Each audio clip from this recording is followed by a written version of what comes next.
that her child had trisomy 18, what would your advice have been as a pro-life doctor to her? Absolutely. Well, again, I just want to emphasize this is a devastating and heart-wrenching thing for any family to have to walk through. And I have had patients sitting in front of me who have had this very diagnosis or other similar diagnoses for their children. The first thing that I would do is offer my full support to help them emotionally as they process this information. This is not information that any family is expecting to receive when they find out that they are pregnant.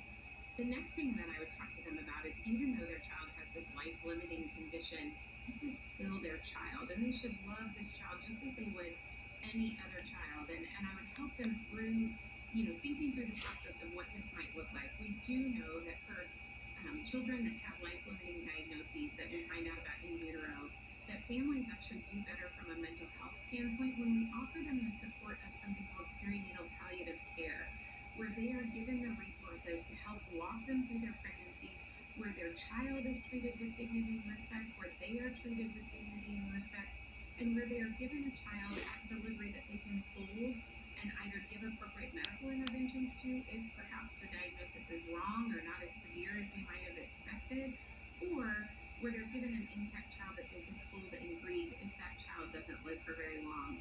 And one important point that I think that needs to be made is also in those court filings, it says that Miss Cox did not want to deliver her baby only to have her baby suffer and be in pain. And of course, no mother, no father wants their child to suffer or be in pain, but that is not the case when the baby is in utero, alive. They're not suffering, they're not in pain. And it does not have to be the case after they're delivered either. We either can provide appropriate medical interventions that will relieve that suffering, or we can provide, when appropriate, comfort measures where we treat their pain.